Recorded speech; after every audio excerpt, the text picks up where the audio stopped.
700 kilometre کا ریگستانی سفر آج کے دور میں بھی کرنا مشکل ہے. سائیکل پہ نہیں آپ کر سکتے, پیدل تو آپ سوچ بھی نہیں سکتے. اونٹ کے بغیر کیسے ہو سکتا ہے, جس میں آپ کو اونٹ اس لیے بھی ضروری ہے کہ اس کے اوپر آپ نے سامان لادنا ہے. پانی نہیں راستے میں پینا. ریگستان میں تو کئی کلومیٹر تک کچھ بھی نہیں ہوتا, بھوکے پیاسے مریں گے. پھر آپ قافلے سے بھی جدا ہیں. تو ابو ذر غفاری کوشش کرتے رہے کس طریقے اونٹ, اسی دوران قافلہ نکل گیا آگے, تو وہ اونٹ اٹھا ہی نہیں ہے. تو حضرت ابو ذر غفاری نے اپنا سامان اپنی پیٹھ پہ لاد لیا.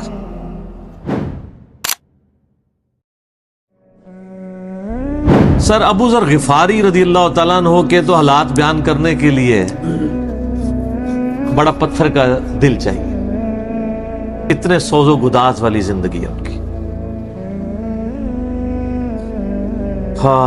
جامعہ ترمذی میں حدیث ہے, نبی صلی اللہ علیہ وآلہ وسلم نے ارشاد فرمایا کہ اس نیلی چھتری کے نیچے ابو ذر غفاری سے سچا انسان کوئی نہیں ہے. کون کہہ رہا ہے؟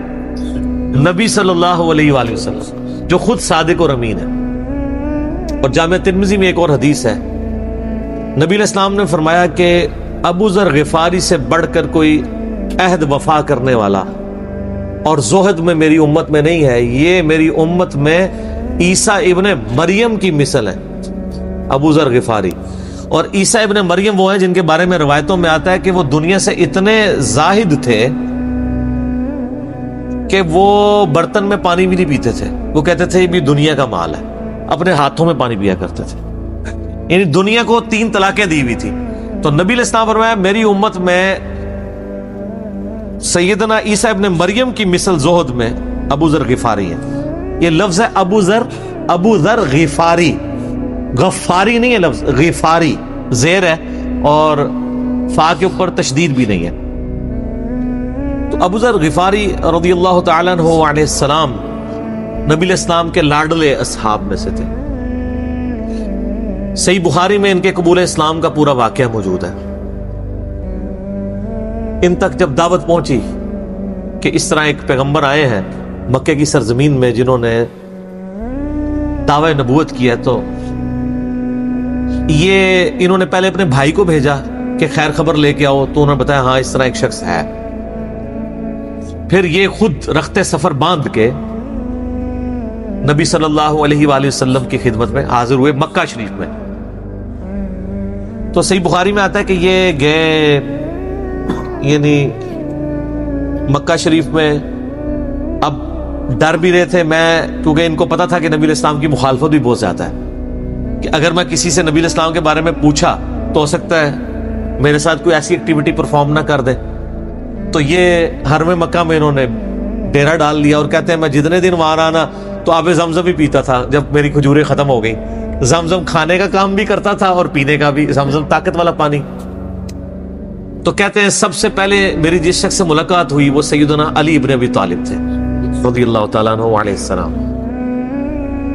تو کہتے ہیں حضرت علی نے جب مجھے آبزرو کیا نہ تو مجھے اپنے ساتھ گھر لے گئے, کہ پردیسی ہے, کھانا شانا کھلایا, رات ٹھہرایا. کہتے ہیں نہ انہوں نے مجھ سے پوچھا کہ کس لیے آئے ہو, نہ میں نے ان کو بتایا. یہ میں آپ کو اخلاقیات بتا رہا ہوں کہ دعوت کا کام کتنا ٹھنڈے کر کے کرنا پڑتا ہے. آپ تو کہتے ہیں پہلے دن ہی کسی کو رفع الیدین شروع کرواتے ہیں, اتنا آسان نہیں ہوتا یہ. تو دوسرا دن بھی اسی طرح گزرا, تیسرا دن بھی. تو 3 دن کے بعد ابو ذر غفاری نے خود حضرت علی پہ اعتماد کیا اور ان کو اندازہ ہوا کہ یہ بڑا. تو انہوں نے کہا میں یعنی ایک, اور حضرت علی نے بھی ایکسپوز نہیں کیا کہ میں نبی علیہ السلام کے قریبی لوگوں میں سے ہوں. تو ان کا کہ مجھے تم ایک اچھے انسان لگے ہو تو میں اس کام کے لیے آیا ہوں, تو تم مجھے گائیڈ کرو محمد ابن عبداللہ کے بارے میں ان سے ملنا چاہتا ہوں صلی اللہ علیہ وسلم. تو سیدنا علی نے کہا کہ واقعی وہ تو اللہ کے پیغمبر ہیں اور اس طرح. تو پھر وہ حضرت ابو ذر غفاری کو نبی علیہ السلام کے پاس لے گئے. نبی علیہ السلام کے پاس تھوڑی دیر بیٹھے, انہوں نے اسلام قبول کر لیا. اور سر اسلام کیا قبول کیا, اتنا اعلیٰ درجے کا ایمان. نبی علیہ السلام فرمایا تم اپنے قبیلے میں واپس چلے جاؤ, جب مکے میں ہمارا غلبہ ہوگا یا کوئی اللہ تعالیٰ راہ نکالے گا, ابھی تو جو بھی اسلام قبول کرتا ہے اس کی پھینٹی لگتی ہے, تو میں کوئی نہ کوئی تمہیں مطلب بتا دوں گا, ابھی تم اپنا ایمان پوشیدہ رکھو, اپنے علاقے میں چلے جاؤ. ان کا یا رسول اللہ ایسے نہیں ہو سکتا, وہ جناب آگے مکے خانہ کعبے کے اندر آ کے انہوں نے کہا میں گواہی دیتا ہوں کہ اللہ ایک ہے اور محمد صلی اللہ علیہ وسلم اس کے رسول ہیں. تو مشرکین عرب ان پہ ٹوٹ پڑے، خوب مارا. حتیٰ کہ عباس بن عبد المطلب جو اس وقت تک مسلمان نہیں ہوئے تھے، نبی علیہ السلام کے چچا تھے، لیکن چونکہ بنو ہاشم سے تھے اور بنو ہاشم آپ کو پتا ہے متولی تھے کعبہ شریف کے، انہوں نے اپنے آپ کو ابو ذر غفاری کے اوپر گرا لیا کہ تاکہ ان کو کوئی مارے نہ. انہوں نے کہا تمہیں پتہ نہیں ہے قبیلہ یعنی غفاری قبیلے سے تعلق رکھتا ہے تو اس کے قبیلے کے لوگ آ کے یہاں پہ لڑائی کریں گے ہم سے. کیونکہ قبائلی سسٹم تھا نا، اس میں یہ نہیں دیکھا جاتا تھا کہ اس کا مذہب کیا ہے، پہلے نمبر پہ دیکھا جاتا ہے یہ ہمارے قبیلے کا ہے، تم نے ہمارے قبیلے کے بندے کو مارا، تمہیں نہیں چھوڑیں گے. اسی وجہ سے آپ دیکھیں نا، بنو ہاشم اسلام قبول نہ کرنے کے باوجود نبی علیہ السلام کی پشت پہ تو کھڑے رہے نا. اور یہ پہلے بھی ہوتا رہا. قرآن حکیم میں آتا ہے نا کہ شعیب علیہ السلام کی قوم کیا کہتی ہے، اے شعیب اگر تیرا قبیلہ تیرے ساتھ نہ ہوتا کب سے تیرا کام کر چکے ہوتے. اس لیے انبیاء ڈومیننٹ قبائل میں آتے ہیں جو شریف النفسی والے ہوتے ہیں، جن میں ایک سسٹم ہوتا ہے پورا. تو اور پھر جو ہے نا وہ اگلے دن پھر ابو ذر غفاری نے اس طرح کلمہ پڑھا، پھر ان کی پٹائی ہوئی، پھر حضرت عباس نے ان کو بچایا اور پھر وہاں سے یعنی وہ چلے گئے. یہ پوری حدیث صحیح بخاری میں ہے، اور بلکہ بخاری میں پورا ایک چیپٹر ہے ابو ذر غفاری کے اسلام لانے کا واقعہ. امام بخاری نے ابو ذر غفاری کا پروٹوکول یہ رکھا ہے کہ اسلام کا پورا چیپٹر بنایا ہے ابو ذر غفاری کے اسلام لانے کا واقعہ. باقی یہ درویش صفت آدمی تھے اور دنیا کو 3 طلاقیں دی ہوئی، اور وہ اس لیے کہ انہوں نے نبی علیہ السلام کو بڑا کلوزلی آبزرو کیا تھا. نبی علیہ السلام کی جتنی احادیث دنیا سے زہد اور دنیا پرستی کی مذمت پہ ہے نا، اکثر احادیث کے راوی ابو ذر غفاری ہیں. چونکہ انہوں نے نبی علیہ السلام کو بڑا کلوزلی آبزرو کیا ہوا تھا، تو اس لیے وہ صحابہ کرام پہ جب دنیا کے خزانے کھول دیے گئے، اور بعض اصحاب اور بعض تابعین میں انہوں نے جب دنیا کی محبت میں غلبہ اور عیاشی کا لیول دیکھا تو ان سے وہ برداشت نہیں ہوتا تھا.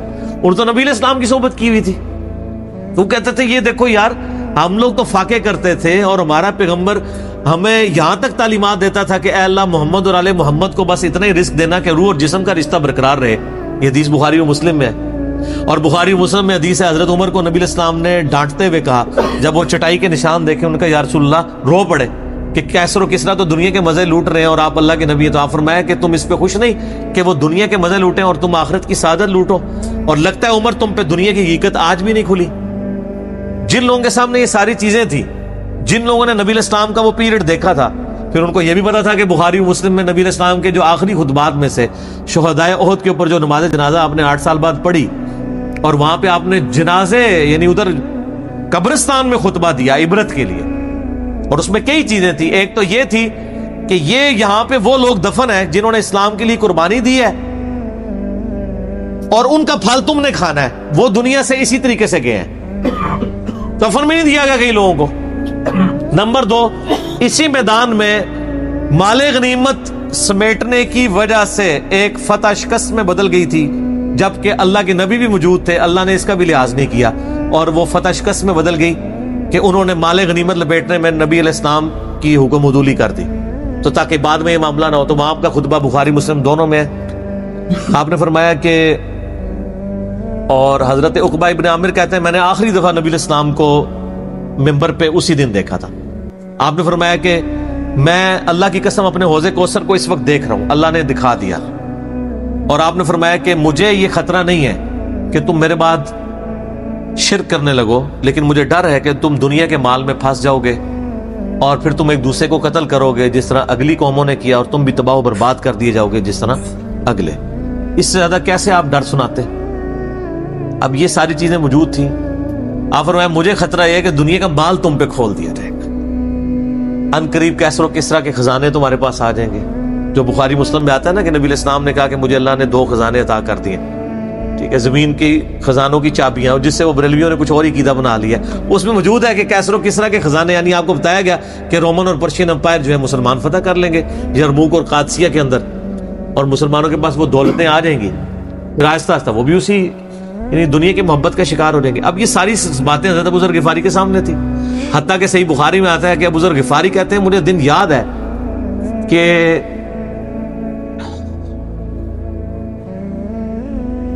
نبی علیہ السلام نے فرمایا کہ ابو ذر وہ احد پہاڑ دیکھ رہے ہو؟ تو کہتے ہیں میں نے احد پہاڑ کی طرف دیکھا اور میں یہ سوچ رہا تھا کہ ابھی مجھے آپ کسی کام کے سلسلے میں وہاں بھیجیں گے، دن کا وقت تھا، تو میں اپنے ذہن میں یہ اندازہ لگانا شروع کر دیا کہ کوئی کام بتائیں گے تو میں یہ پہنچ کے واپس کتنی دیر میں آؤں گا.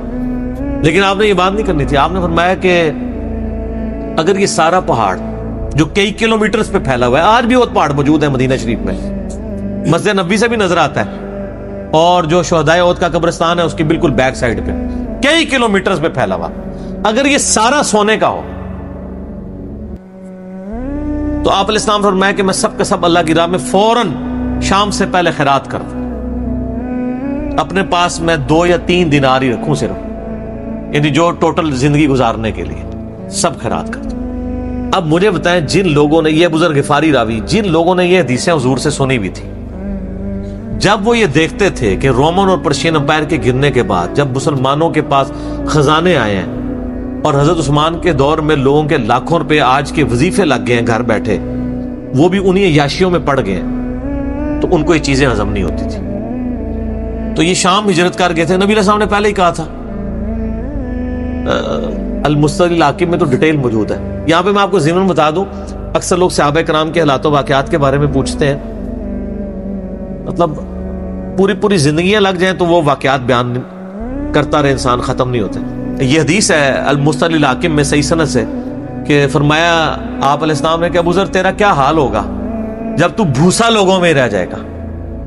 اور آپ نے یوں انگلیاں ڈالی. اور ابو ذر غفاری کا انتقال 32 ہجری میں ہوا ہے حضرت عثمان کے دور میں.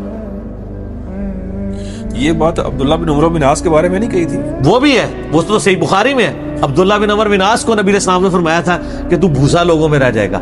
سیم الفاظ حضرت ابو ذر غفاری کے بارے میں حاکم میں ہے. آپ مستدل الحاکم کا چیپٹر کھول لیں.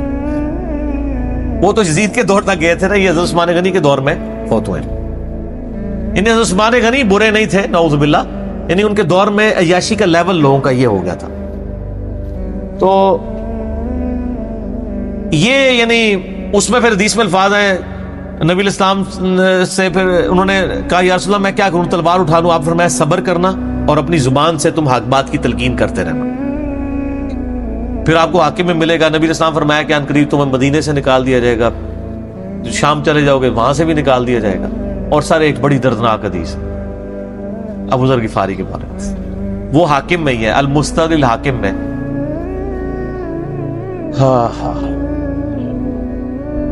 غزوہ تبوک آپ کو پتا ہے ایک ایسا غزوہ تھا جس میں جو شرکت نہیں کرے گا وہ منافق ڈکلیئر ہوگا. قرآن میں فتویٰ آ گیا تھا. اس سے پہلے کبھی نفیر عام نہیں تھی، یہ پہلا اور آخری موقع تھا، کیونکہ رومن امپائر سے ٹکرانا تھا، سپر پاور تھی دنیا کی، 1.5 لاکھ کی فوج لے کے کیسرے روم بارڈر پہ آ گیا تھا عرب کے. تو نبی علیہ السلام نے اناؤنسمنٹ کی کہ بھئی اب سب نے جانا ہے، جو نہیں جائے گا منافق شمار ہوگا، الا یہ کہ کسی کے پاس ریسورسز نہ ہو، یا کوئی مریض ہو، یا کوئی عورت ہو، یا کوئی معذور ہو. منافقین آگے بہانے کر رہے تھے. کچھ سادہ لوگ مسلمان بھی اس کا حصہ بن گئے. بخاری مسلم میں 3 اصحاب کی توبہ کا واقعہ بھی موجود ہے، وہ بھی میری ویڈیو ریکارڈڈ ہے.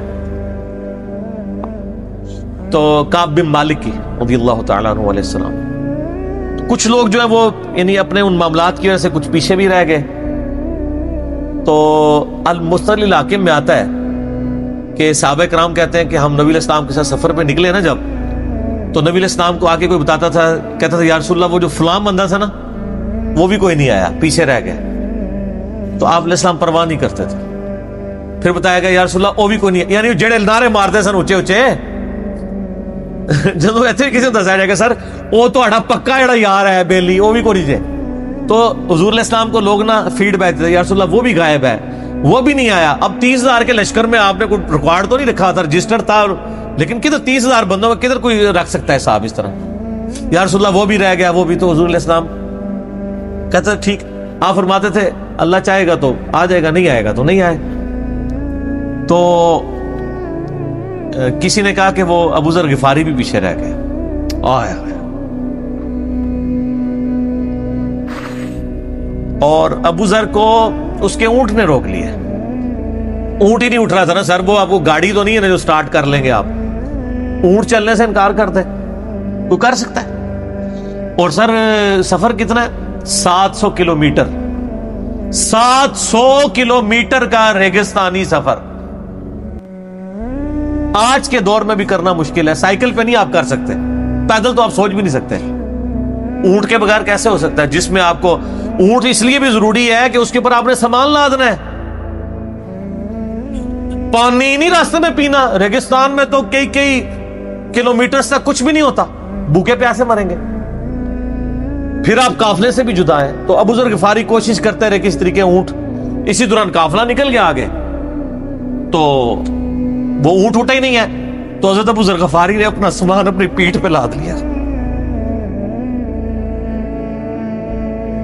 پیدل چل پڑے ریگستانی سفر میں.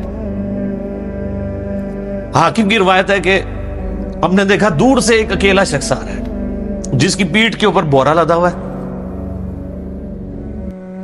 تو نبی علیہ السلام کی آپ محبت دیکھیں, آپ نے فرمایا کہ تو ابو ذر ہو جا, یعنی جو آنے والا شخص ہے تو ابو ذر ہو. یعنی حضور نے خواہش کا اظہار کیا. آپ کو نظر تو نہیں آ رہا تھا یہ کون آ رہا ہے, آپ کی محبت, آپ کو پتا تھا ابو ذر غفاری نہیں رہ سکتا پیچھے. تو صحابہ کہتے ہیں آپ نے بتایا تو ابو ذر ہو جا. تو صحابہ کہتے ہیں تھوڑی دیر بعد جب وہ قریب آئے تو ہم نے پہچان لیا ابو ذر غفاری ہیں. تو جب ہم نے پہچان لیا نا, تو حضور علیہ السلام نے ان کے پہنچنے سے پہلے آپ نے فرمایا ابو ذر کو دیکھو اکیلا آ رہا ہے,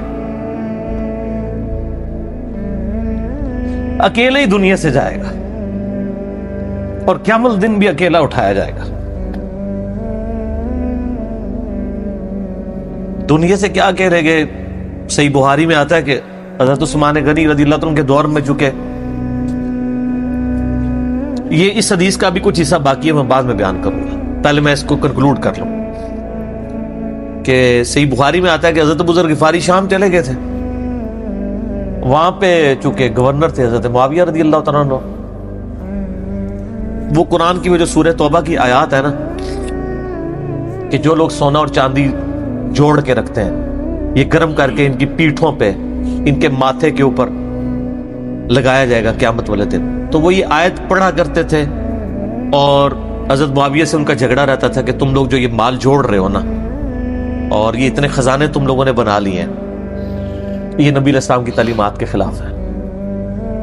تو حضرت معاویہ کہتے تھے یہ تو اہل کتاب کے بارے میں آیات نازل ہوئی ہیں. تو وہ کہتے تھے نہیں, یہ سب کے بارے میں ہے. اب شرعی حکم یہ ہے کہ مال آپ جوڑ سکتے ہیں اگر آپ زکوٰۃ دے رہے ہیں, لیکن یہ پسندیدہ نہیں ہے. طریقہ نبوت یہ نہیں ہے. نبی علیہ السلام نہیں جوڑ سکتے تھے, پوری زندگی زکوٰۃ دینے کی نوبت نہیں آئی ہے, حالانکہ خمس ملتا تھا, خیرات کرتے تھے. ابو ذر غفاری کا جھگڑا یہ تھا کہ تم تو نبی کے صحابہ ہو, تم لوگوں کو یہ زیب ہی نہیں دیتا کہ تم لوگ اس طرح کے معاملات میں رہو اور اس طرح مال جوڑو. تو اب چونکہ سینئر صحابی تھے, ان کو ہاتھ ڈالنا بھی آسان نہیں تھا. پھر نبی علیہ السلام نے فرمایا ہو کہ اس سے زیادہ سچا انسان ہی کوئی نہیں. تو معاویہ نے خط لکھا حضرت عثمان کو کہ جی اس بندے سے میری جان چھڑائے نا, اس کو آپ واپس بلائیں. تو حضرت معاویہ نے جب خط لکھا تو عثمان نے ان کو کہا تم مدینہ شریف واپس آ جاؤ. مدینہ شریف جب یہ واپس آئے تو صحیح بخاری میں آتا ہے کہ لوگوں کا جمگٹا لگ گیا ابو ذر غفاری کے گرد. لوگوں کو پتا تھا یہ تو بڑا یعنی زہد والا بندہ ہے. تو ابو ذر غفاری وہی حدیثیں سنایا کرتے تھے کہ حضور نے فرمایا یہ احد پہاڑ سونے کے برابر ہو تو میں خیرات کر دوں گا. جبکہ باقی صاحب کہتے تھے کہ مال جوڑنا جائز ہے اگر زکوٰۃ کوئی دیتا رہے. وہ یہ کہتے تھے کہ یار یہ تم لوگوں کو تو زیب نہیں نہ دیتا, یار تم لوگ تو یہ باتیں نہ کرو, تم لوگ نبی کی صحبت یافتہ ہو, تم لوگوں کو تو زہد ہونی چاہیے تم لوگوں کی زندگی میں. اب لوگوں کا ہجوم ان کے گرد لگ گیا اور پھر حضرت عثمان نے ان کو خلیفہ وقت بلایا اور کہا کہ یار تو خود ہی مدینہ شریف چھوڑ کے یہاں سے چلا جا, تیری وجہ سے فتنہ کھڑا ہونا ہے. حضرت عثمان نے کہا میں نے تو نبی علیہ السلام سے سنا تھا کہ گمراہوں کی اطاعت کرنا, صبر کر لینا. تو ایک زبدہ نامی کا ایک گاؤں تھا مدینہ شریف کے پاس, شہر سے ہٹ کے, تو وہ پھر وہاں پہ ہجرت کر گئے. آپ دیکھیں ریونج کیسا تھا, لوگ کتنے ڈرے ہوئے تھے کہ ابو ذر اپنی بوڑھا شخص 80-90 سال کا بابا اپنی ایک بڑھیا بیوی کو لے کے اس عمر میں شہر بدر ہو رہا ہے اکیلا. آج نہیں آپ سوچ سکتے کسی جگہ آپ اکیلے جا کے پڑاؤ کریں, کسی بیابان کے اندر, ریگستان کے اندر. اس زمانے میں آپ سوچ رہے, آج کل بھی آپ مدینہ شریف کے گرد چلے جائیں تو آپ وہاں نہیں ایک رات بھی نہیں گزار سکتے. تو کوئی شخص حضرت ابو ذر غفاری کو سی آف کرنے نہیں آیا سوائے حضرت علی کے, اور وہ بھی مدینے کی باؤنڈری تک آئے. ان کو پتا تھا ان کے سٹانس کے بارے میں, اور حضرت علی نے ان کو جب سی آف کیا تو کہا کہ میں چونکہ حکمران وقت کی اطاعت کا پابند ہوں, میں مدینے کی باؤنڈری سے باہر نہیں جاؤں گا. اگر مجھے کوئی اس طرح کا یعنی حکم اجازت مل جاتی تو میں تیرے ساتھ جاتا. ایران والوں نے حضرت علی علیہ السلام کے زندگی کے آخری 10 سال کے اوپر ایک فلم بنائی ہے, امام علی علیہ السلام. اس میں ابو ذر غفاری کے سارے واقعات انہوں نے فلمائے ہیں سر, دیکھنے والے. جب مولا علی چھوڑنے آتے ہیں, پھر جو ان کی ڈیبیٹس ہوتی ہیں مدینہ شریف میں لوگوں کے ساتھ, وہ ساری انہوں نے ویڈیو میں فلما دی. پھر یہ چلے گئے وہاں پہ رہنا شروع ہو گئے. اب اس حدیث کی طرف واپس آ جائے جو فرمایا آپ علیہ السلام نے اکیلے ہی مرے گا. تو ابو ذر غفاری, اس حاکم کی روایت میں آتا ہے ابو ذر غفاری کی موت کا وقت قریب آ گیا, صرف بیوی ہے پاس. بیوی نے رونا شروع کر دیا کہ حضرت آپ فوت ہو گئے, آپ کو کفن کون دے گا, آپ کو غسل کون دے گا, آپ کو دفنائے گا کون, میں عورت ذات کیا کر سکتی ہوں. حضرت ابو ذر نے کہا کہ نبی علیہ السلام سے میں نے سنا تھا کہ تو اکیلا مرے گا, پھر مسلمانوں کا ایک قافلہ وہاں سے گزرے گا جو تجھے کفن دے کے دفنائے گا اور جنازہ بھی پڑھے گا.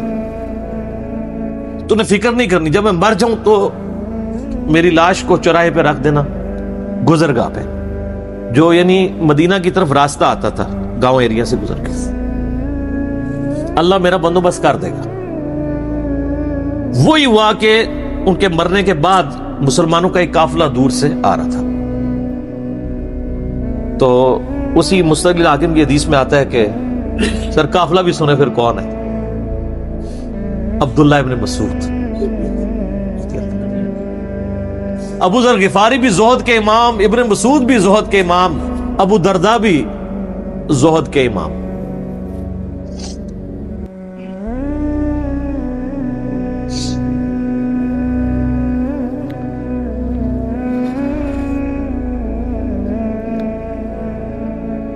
ابن مسعود رضی اللہ تعالیٰ عنہ جب وہاں پہ رکے, ان کو تو نہیں پتا تھا یہ کون ہے. تو انہوں نے کہا بی بی کیا وہ, ان کا میرا خامند مر گیا ہے. ان کا یہ کون ہے؟ تو انہوں نے کہا ابو ذر غفاری. عبداللہ ابن مسعود کی چیخ نکل گئی, چیخ ماری انہوں نے. ان کا واہ, اللہ کے نبی نے فرمایا تھا کہ ابو ذر اکیلا آ رہا ہے تبوک کے موقع پہ, دنیا سے بھی اکیلا جائے گا, اور قیامت الدین بھی اکیلا اٹھایا جائے گا. یعنی اب اسی سرزمین سے ہی اس نے اٹھنا ہے نا, ہر بندے نے اپنی قبر سے اٹھنا ہے. یعنی وہ مسلمانوں کے قبرستان میں بھی دفن نہیں. ایک یہ جو مزار کی رٹ لگائے پھرتے ہیں, میں ان سے پوچھتا ہوں تمہارے بابوں کی کیا اوقات ہے, ابو ذر غفاری کا مزار دکھاؤ کدھر ہے. جو اس روئے ارض پہ نیلی چھتری کے نیچے سچا ترین انسان جس کو اللہ کے نبی کہہ رہے ہیں, اس کا کوئی مزار نہیں ہے. غریب المتنی میں مرا ہے, اس کی قبر بھی ایسی جگہ ہے جہاں مسلمانوں کے پاس قبریں بھی کوئی نہیں ہے. ایک ریگستان میں اکیلی قبر ہے, اس قبر کا بھی کسی کو نہیں پتا, اس پہ کوئی مزار بھی نہیں ہے, اور قیامت الدین بھی اکیلا اٹھایا جائے گا. یعنی قیامت تک وہاں پہ کوئی قبرستان بھی نہیں بنے گا. ظاہر نبی علیہ السلام کی کیا بھی خبر ہے, تو کیا وہ ناکام ہو گیا اگر مزارات ہی دلیل ہے کامیابی کی؟ تو عبداللہ ابن مسعود رضی اللہ تعالیٰ نے ان کو غسل دیا, کفن دیا اور دفنا دیا. یہ پوری ڈیٹیلز آپ کو المستقل حاکم میں مل جائیں گی. تو ابو ذر غفاری ان چند شخصیات میں سے ہیں جن میں پوری امت کا اتفاق ہے ان کی نیکوکاری کے اوپر.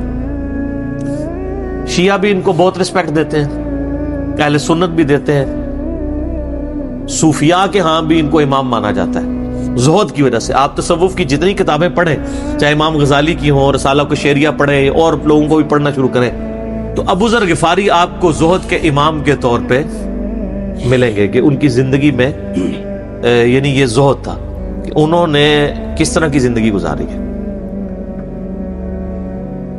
سر لوگ مجمع میں مرتے ہیں, ان کو یاد کوئی نہیں کرتا, اور ابو ذر غفاری کو آج بھی دنیا یاد کر رہی ہے, ہم بھی یاد کر رہے ہیں رضی اللہ تعالیٰ عنہ علیہ السلام. اللہ تعالیٰ قیامت والے دن ہمیں ایسے نیکوکار لوگوں کا ساتھ نصیب فرمائے, آمین ثم